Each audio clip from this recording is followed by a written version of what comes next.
gostaria de cumprimentar a todos com a paz do Senhor, bom dia, boa tarde, né?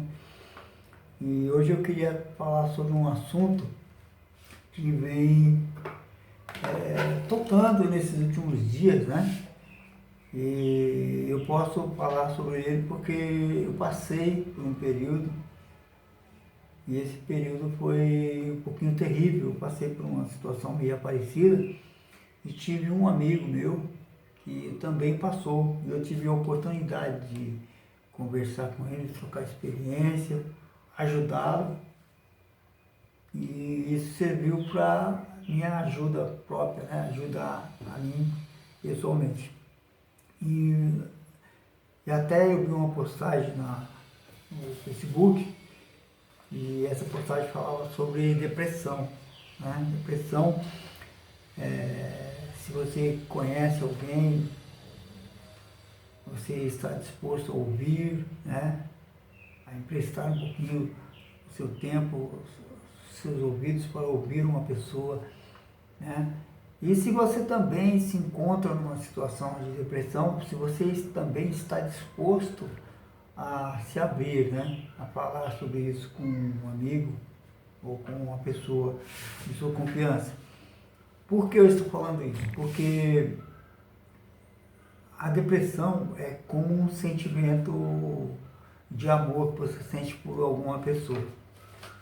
As pessoas que estão lá de fora não reconhecem, muitas vezes não aceitam, mas é só quem passou por isso, ou quem está passando por isso sabe, né, o que é sintomas de uma depressão. E eu gostaria de te dar alguns conselhos que eu recebi, eu creio que eu recebi de Deus, né? E eu gostaria de partilhar com você esses conselhos. São mais ou menos 25 conselhos, subdivididos em 3 tópicos cada um. Eu creio que vai te ajudar bastante a vencer a opressão, a depressão, porque eu passei por alguns momentos na minha vida que eu fiquei tão desanimado que eu não tinha vontade de sair de casa. E eu ouvi relatos de pessoas com depressão. Pessoas não têm vontade de sair de casa, vontade de comer, não têm vontade de trabalhar, não têm vontade de tomar banho, não têm vontade de ir à igreja, não tem vontade de fazer nada. Fica a maioria quase que 100% estagnado, né? E isso é muito perigoso, porque a única coisa que a pessoa sente vontade é de parar. E o desânimo é tão grande que ele desanima até da sua própria vida, né? Aí você vê o tamanho do perigo que é a depressão. E a depressão é interessante que ela não escolhe idade, nem escolhe cor, não escolhe profissão, não escolhe condição social, se é rico, se é pobre. Ela, quando pega a pessoa muitas vezes nem se dá conta que está com depressão. E interessante é que não existe super-homem nem super-mulher, né? Agora, o que eu pude observar é que ela encontra alguns caminhos, né, para ela entrar na vida de uma pessoa. Eu até acredito, irmãos, que tem um envolvimento assim, espiritual da parte do maligno, não na continuidade, mas na forma de entrar, né, de introduzir a depressão na vida das pessoas. Então é importante você reconhecer, né, que você precisa de ajuda, que você precisa de alguém, e você precisa se abrir, conversar com alguém a respeito disso. E também é importante, do outro lado, ter alguém para te ouvir, né? E eu aprendi que algumas coisas a gente precisa mudar em nossas vidas, né? Mudar de atitudes. Eu confesso para vocês que eu vi algumas pessoas que eu observei algumas pessoas que a depressão ela entrou através do desemprego, outros pela perca de um ente querido, outros pela decepção amorosa. E eu confesso para vocês que eu tive que renunciar a uma pessoa que eu amava muito, e isso talvez deu um princípio, não posso afirmar, né, porque eu não tive diagnóstico, mas eu posso dizer que pelo menos um princípio de depressão. E na época, quando eu passei por isso, eu não falava a respeito, não gostava de falar a respeito. E eu fiquei preso dentro de mim mesmo, vamos dizer assim. Mas, pela infinita graça e misericórdia de Jesus, eu consegui, assim, me livrar dessa situação, sem antes mesmo de aprofundar, né? Graças a Deus eu tive apoio de algumas pessoas que nem sabiam, mas estiveram do meu lado. Mas eu gostaria de compartilhar, né, com você, porque há poucos dias eu tive um amigo, esse amigo estava numa situação tão difícil, e eu ajudando ele, acabei que me ajudando a mim. Eu queria te dar alguns conselhos, gostaria que você prestasse bem atenção, né? Ele vai subdividido em 3 atitudes que você precisa tomar. E aí eu encontrei aqui que há 3 coisas que provavelmente jamais irão voltar. E que você precisa tomar muito cuidado, porque provavelmente não vai acontecer de novo ou não vai voltar essa mesma situação. A primeira é o tempo. Tome cuidado com o seu tempo. Um tempo que você vive com os seus filhos, com sua esposa, com seus amigos, com seus irmãos, com as pessoas que te amam, com as pessoas que você ama, porque provavelmente esse tempo que você perdeu nunca mais voltará. Tome cuidado com as palavras, aquilo que você fala. Eu tinha um amigo meu, o evangelista, ele dizia muito sobre atitude, né? Ele falava que as palavras falam, mas as atitudes gritam. Eu contrario isso porque as atitudes podem ser mudadas, mas as palavras lançadas muitas vezes não tem como mais mudar. Então tome muito cuidado com as suas palavras, com aquilo que você fala para as pessoas. Podem magoar, que podem separar, que podem provocar muitas coisas, né? Guerras e guerras, tribulações se iniciaram na história da humanidade por causa de palavras. O mundo que vivemos foi criado pela palavra de Deus. E a terceira é a oportunidade. Por que oportunidade? Olha só, a oportunidade, às vezes ela vem uma só vez. Vai, passa e nunca mais você terá aquela mesma oportunidade. Oportunidade para se reconciliar, oportunidade para perdoar, para ser perdoado, oportunidade às vezes de emprego e às vezes uma oportunidade de se reconciliar com sua esposa, com seu filho, com seu pai e com Deus. Mas também há 3 coisas que você não pode perder, não pode deixar passar em branco, você não pode perder, que é a paciência. Se for necessário, conte até 10, conte até 20, conte até 100, mas não perca a sua paciência. Segunda coisa que você não pode perder é a esperança. A esperança que motiva, eu falei sobre depressão, pessoa que perde a esperança, geralmente a pessoa que está em depressão, perde a esperança de crescer, perde a esperança de amar, perde a esperança de conquista, perde a esperança de lutar. Então não perca a sua esperança, e principalmente a sua esperança em Cristo Jesus. Mas há uma coisa também que nós passamos por dificuldades,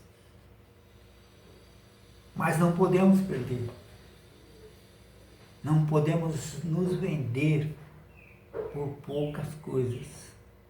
E é a dignidade. A sua dignidade não tem preço. Não perca ela. Você tem muito valor e o princípio do seu valor começa na sua dignidade. Terceira coisa, são três coisas que valem muito mais que tudo que você possa ajuntar com bens materiais aqui na Terra. Existem três coisas que são fundamentais e que você não vai encontrar coisas que possam pagar. Primeiro é o amor. O amor não tem preço. O amor não tem como explicar. A pessoa que ama, ele é capaz de fazer loucuras, né? A gente ouve muito sobre isso.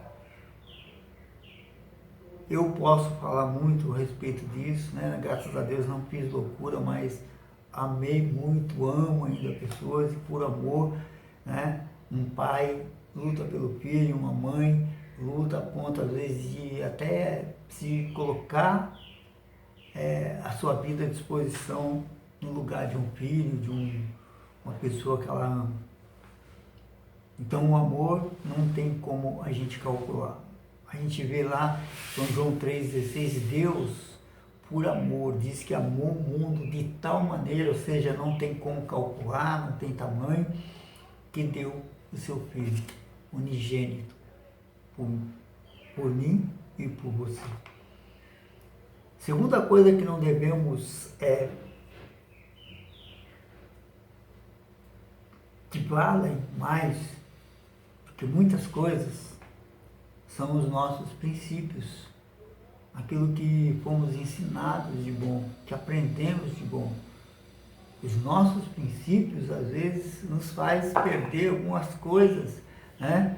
Que o caminho seria fora dos nossos princípios e nós não mudamos. Então, continue assim, não mude seus princípios, seus ideais que foram bons, baseados na palavra de Deus. Não vale a pena a gente se vender, nós nos vendemos e perdemos aquilo que aprendemos e vem através dos nossos princípios. E a terceira coisa é a confiança. A confiança que temos em Deus. A confiança que temos naquilo que acreditamos. Não existe valor. Não existe preço. Mantenha a sua confiança em Deus. Há três coisas também que não devemos confiar. Que quando confiamos nelas, o caminho final, ou seja, acabamos em derrota. Essas são as pessoas que confiam no poder do seu braço, confia na sua autoridade pessoal, no seu próprio poder. Segunda coisa é confiar na sorte, né? Eu costumo dizer que você que é um comerciante, que está crescendo, né? E alguém te vê crescendo, vai dizer, olha, aquele camarada ou aquela camarada tem muita sorte. Mas eu quero te dizer que a sorte, sem esforço, não vale nada. Então, antes de qualquer tipo de sorte, tem que haver o esforço pessoal. Você tem que lutar por aquilo que você quer. Aí a sorte é consequência daqueles que se esforçam. Deus falou para Josué: esforça-te, tem muito bom ânimo, eu te ajudarei. E com você não é diferente. A terceira coisa, muitas pessoas têm confiado em prosperidade, em riquezas pessoais. Tanto é que alguns vão para a igreja, para algumas igrejas, atrás de serem abençoados, atrás de riquezas, atrás de prosperidades. Né? Não procure Deus, não tenha a sua confiança naquilo que você possui, na sua riqueza, na sua prosperidade. Não vale a pena. Há três coisas também que elas vão nos definir.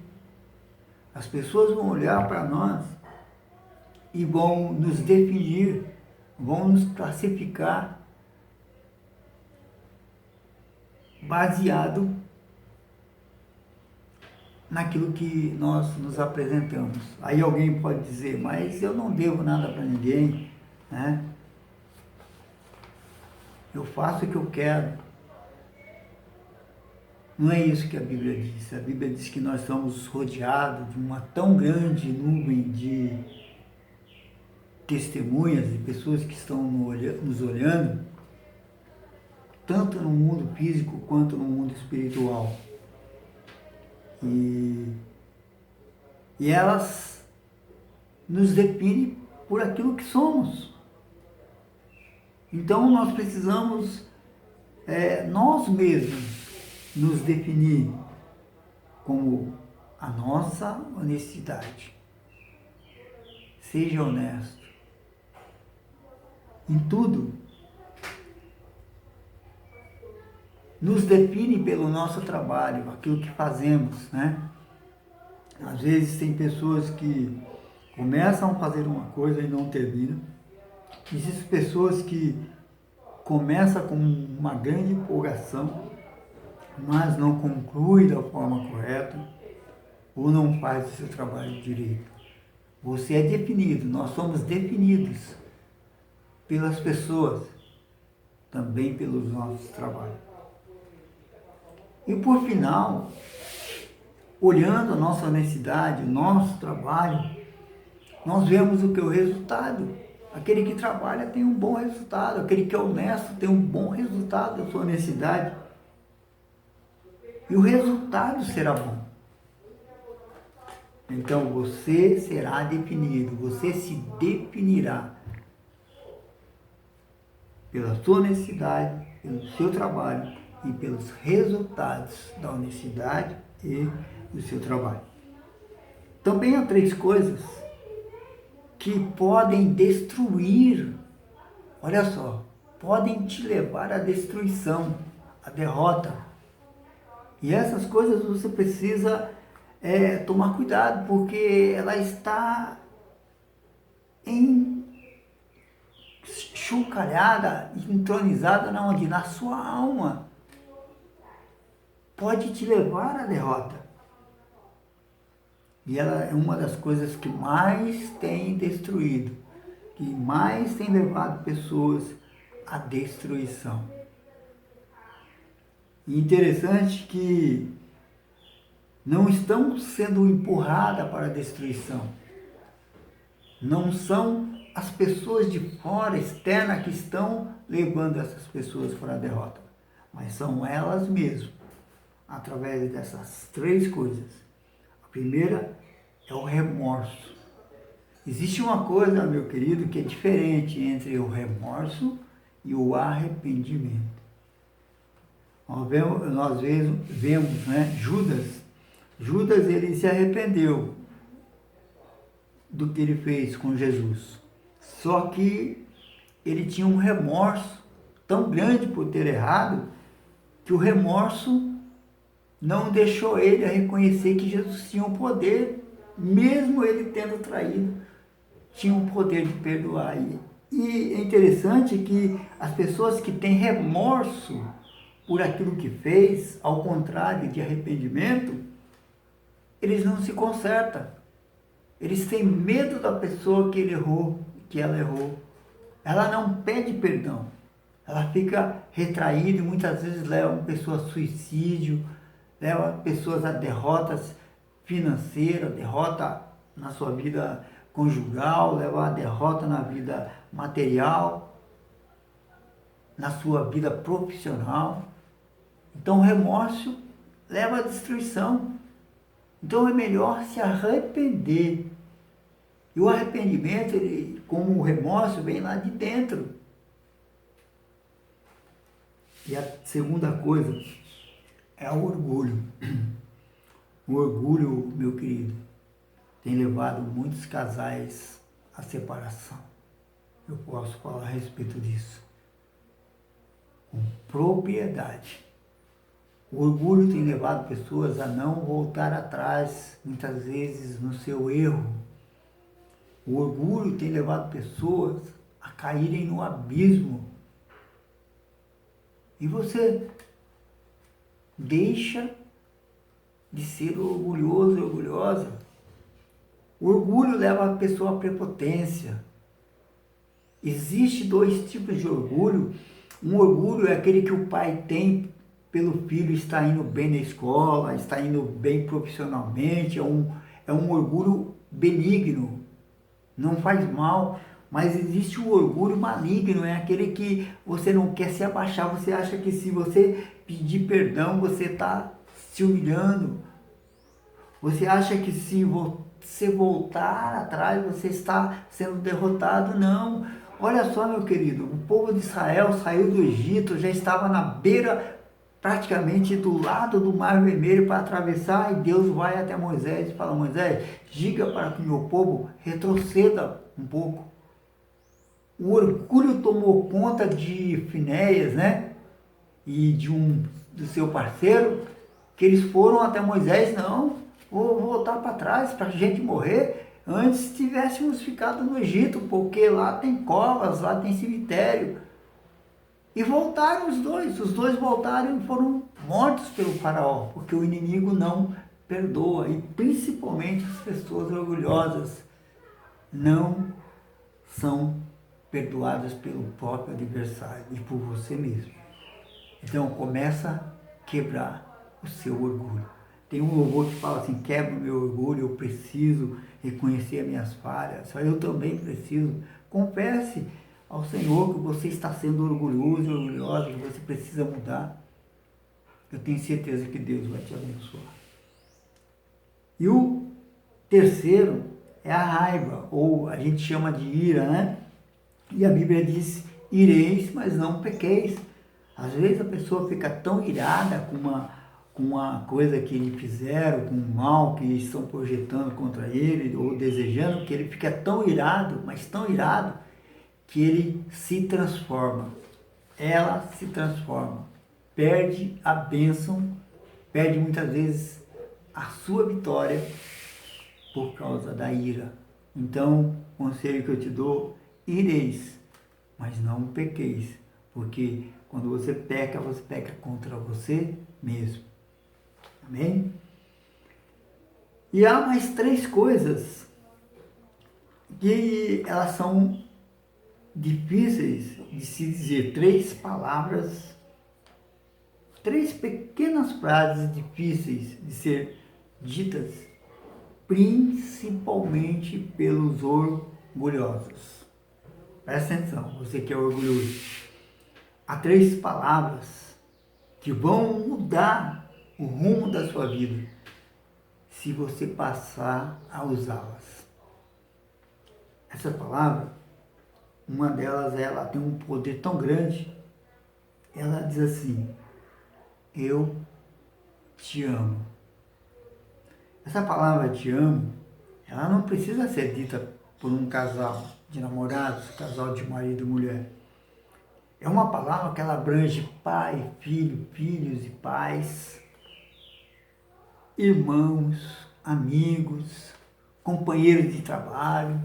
Tem pessoas que têm vergonha de dizer para o seu amigo que lhe fez um bem e que realmente às vezes ele ama. Eu tenho um amigo que mora no interior e a gente andava muito junto, fazia coisas junto, eu ajudava ele me ajudava, e esses dias eu fiz uma brincadeira, e na brincadeira eu falei, estava me despedindo, né? Como que se eu fosse morrer. Só que na conclusão ele não leu, né, a conclusão daquela brincadeira, e ele me mandou uma mensagem no WhatsApp falando que me amava, que eu era o único cara que ele confiava, que ele e começou a falar realmente que ele me amava desde quando a gente conheceu, a gente verdadeiramente era amigos. E eu pude perceber, né, que realmente ele era um grande amigo.